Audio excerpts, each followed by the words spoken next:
The first time I saw the sold sign planted in the front yard of my childhood home, I nearly drove off the road. I slammed on the brakes so hard my coffee spilled across the passenger seat. For a moment, I honestly thought I had the wrong address. But there it was, the same white farmhouse with the blue shutters my grandfather painted every spring. The same oak tree where he built me a tire swing when I was 6. The same front porch where we spent summer evenings eating homemade peach ice cream while listening to baseball games on his old radio. And standing in the driveway, smiling for photographs beside a real estate agent, was my stepmother, Linda.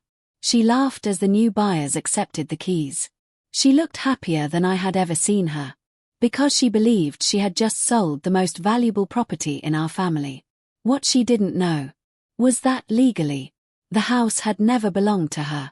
My name is Abigail Carter, and this is the story of how my stepmother sold my childhood home without telling me, and how my grandfather's final letter changed all of our lives forever. I grew up in that farmhouse just outside Asheville, North Carolina. It wasn't a mansion. It wasn't modern. But it was home. Every floorboard creaked with memories.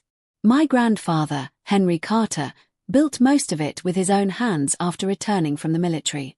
He always said a house wasn't measured by its size. It was measured by the people who filled it with love. My mother died when I was 9 years old after a long battle with cancer. For 2 years, it was just me, my father, and Grandpa Henry. Grandpa practically raised me while my dad worked long hours managing his hardware store. Every morning Grandpa packed my school lunch. Every afternoon he waited for me on the porch. Every night he told me stories about courage, honesty, and family. When I was 12, my father remarried Linda. She seemed kind at first. She baked cookies, bought me birthday gifts, told everyone she loved children. But kindness can be a performance. Real character appears when nobody is watching. Within months, everything changed. Linda slowly removed my mother's photographs from the walls. She redecorated every room. She threw away old family furniture because it looked outdated. One afternoon I came home from school and found Grandpa's favorite rocking chair sitting beside the trash. I cried. Linda rolled her eyes and said, "It's only furniture." But it wasn't. It was memory. Grandpa quietly rescued the chair before the garbage truck arrived. That night he looked at me and smiled. Then he whispered something I didn't understand until years later. Never let someone convince you memories have no value. As I grew older, Linda's behavior became harder to ignore. She constantly reminded me that I wasn't really her daughter. Whenever relatives visited, she introduced me as my husband's child. Never our daughter. Never even Abigail. Just my husband's child. Dad never noticed. Or maybe he didn't want to. He hated conflict. If Linda complained, he apologized. If I complained, he told me to be patient. Grandpa noticed everything. He never argued with Linda. Instead, he quietly protected me in small ways. He taught me woodworking in the old barn. He helped me apply for college scholarships. He secretly paid for my first laptop. He always said education was the one thing nobody could steal. When I left for college, Grandpa hugged me tightly, then slipped an old brass key into my hand. "This belongs to the attic." I laughed. What would I need an attic key for? He smiled. "One day, you'll know." I thought it was another one of Grandpa's sentimental gifts. I placed the key in a jewelry box and forgot about it. Life moved on. I graduated, started a career in architecture, eventually moved to Chicago. I visited home every Christmas and every summer. Grandpa and I still drank coffee on the porch every morning. Linda rarely joined us. She spent most of her time talking about property values and renovations. She constantly pressured Dad to sell the farmhouse. She wanted a luxury condominium in Florida. Grandpa refused every time. He always said, "This house belongs to the Carter family." 5 years later, Grandpa passed away peacefully in his sleep. Losing him felt like losing home itself. At the funeral, Linda cried louder than anyone. But only 3 days later, she called a real estate agent. I couldn't believe it. Dad looked uncomfortable. But he never stopped her. She insisted the farmhouse was too old, too expensive, too emotional. She wanted a fresh start. I begged Dad to wait. Just 6 months. He promised he would think about it. I believed him. I shouldn't have. 3 weeks later, without calling me, without asking me, without even sending a message, Linda listed the house for sale. And this morning, standing on the side of the road, I had just watched her sell it. I stepped out of my car. Linda saw me immediately. Her smile disappeared. "Oh, you're here." I looked at the sold sign, then at the buyers, then at my father. "Dad, you promised." He couldn't meet my eyes. Linda crossed her arms. "We've already signed everything. You should have visited more often." I felt my heart break. I looked at the porch one last time, then quietly said, "You just sold Grandpa's house." Linda smiled confidently. "No. I sold my house." I stared at her, then remembered something. The old brass key. The attic. Grandpa's smile. And suddenly, for the first time in years, I realized. Maybe Grandpa hadn't given me that key for sentimental reasons. Maybe he had left something waiting for me. The moment I remembered the old brass key my grandfather had given me before I left for college, I stopped arguing with Linda. She expected me to scream. She expected me to beg the buyers not to take the house. Instead, I quietly looked at the front porch one last time, got back into my car, and drove away. Linda laughed as I pulled out of the driveway. She thought she had one. She had no idea I wasn't leaving. I was going to the one place Grandpa had told me never to forget. My apartment. Inside an old wooden jewelry box, wrapped inside a faded blue handkerchief, was the small brass key. I hadn't touched it in nearly 12 years. As I held it in my hand, I could almost hear Grandpa's voice. "One day, you'll know." That afternoon, I drove back to the farmhouse. The moving trucks had already left. The new owners weren't scheduled to move in until the following week. Only Linda and my father remained inside, packing the last few boxes. I walked past both of them without saying a word. Linda stepped in front of me. "What are you doing?" I calmly answered, "I'm going upstairs." She crossed her arms. "This isn't your house anymore." I looked directly into her eyes. "Maybe.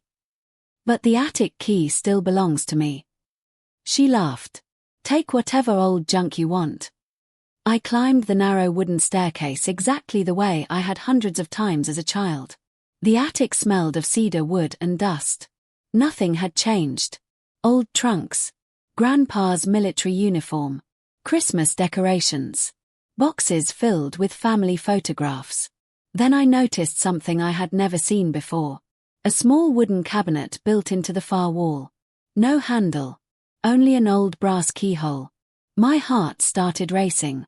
I slowly inserted Grandpa's key. It fit perfectly. The lock clicked open. Inside was a weathered leather folder, several envelopes, a small metal lockbox, and one handwritten letter. Across the front, in Grandpa's familiar handwriting, were the words, "For Abigail, and only Abigail." My hands trembled as I opened it. The letter began, "If you're reading this, then someone has tried to sell what never truly belonged to them." I stopped breathing. Grandpa knew. Years before he died. He knew this day might come. I continued reading. Linda always believed this house was valuable because of the land. She never understood its true value. Family isn't measured in square feet. It's measured by promises. Then I reached the final paragraph. "The property deed has never been in your father's name. And it has never been in Linda's. It has always been held in a family trust, with you as the sole beneficiary upon my death." I stared at the page, over and over again, certain I had misunderstood. Then I opened the metal lockbox. Inside was the original property deed, the trust agreement, a notarized transfer document, Every paper carried official county seals. Everything was legal. Everything had been signed 6 years before Grandpa passed away. The farmhouse legally belonged to me.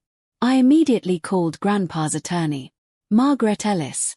She answered on the second ring. The moment I mentioned Grandpa's name, she became very quiet. Then she asked one question. Did you finally find the attic? I froze. You knew. She smiled softly. Henry told me you'd call one day. She asked me to bring every document to her office immediately. Within an hour, I was sitting across from her conference table. She carefully reviewed every page, then looked directly at me. Abigail, your grandfather was very thorough. She explained everything. Years earlier, Grandpa had placed the farmhouse into an irrevocable family trust. The trust specifically prevented anyone from selling the property without my written consent. Not my father's. Not Linda's. Mine. I asked the question that had been haunting me since morning. So, the sale isn't valid? Margaret smiled. No, it never was. At that exact moment, Linda's phone rang. She answered happily, but within seconds, her smile disappeared. It was the title company. They had discovered conflicting ownership records during the final registration process. The county refused to complete the transfer. The buyers immediately demanded an explanation. Linda insisted there had to be a mistake. There wasn't. An hour later, everyone gathered inside Margaret's office. The buyers, their attorney, the real estate agent, my father, Linda. The atmosphere felt tense. Margaret calmly placed Grandpa's trust documents on the table, then explained the legal situation. The room became completely silent. The buyers looked furious. They had already transferred nearly $900,000 into escrow. Their moving company had been scheduled. Their children had already enrolled in nearby schools. Everything had stopped because Linda sold property she never owned. The real estate agent looked horrified. She turned toward Linda. You signed legal disclosures stating you had authority to sell. Linda's face turned pale. She looked at my father. He couldn't say a word. Finally, she looked at me. This isn't fair. I almost laughed. Fair? You sold my home without even calling me. She tried another approach. We're family. I quietly answered. You remembered that a little late. The buyers stood up. Their attorney informed Linda they intended to recover every dollar spent because of her false representation. The real estate agency immediately suspended the transaction. Within 24 hours, the county officially voided the sale. The sold sign disappeared from the front yard. For the first time in weeks, the farmhouse belonged to exactly the person Grandpa intended. Me. That evening, I drove back alone. I unlocked the front door, walked through every room, ran my hand across Grandpa's old rocking chair, the one Linda had once thrown toward the trash. It was still there, exactly where Grandpa always kept it. I sat down. The chair creaked gently, just like it had every summer evening when I was a little girl. Then I noticed one final envelope tucked beneath the seat cushion. It simply read, "Home isn't something you inherit. It's something you protect." I smiled through tears. Because in the end, Grandpa hadn't left me a house. He had left me a promise.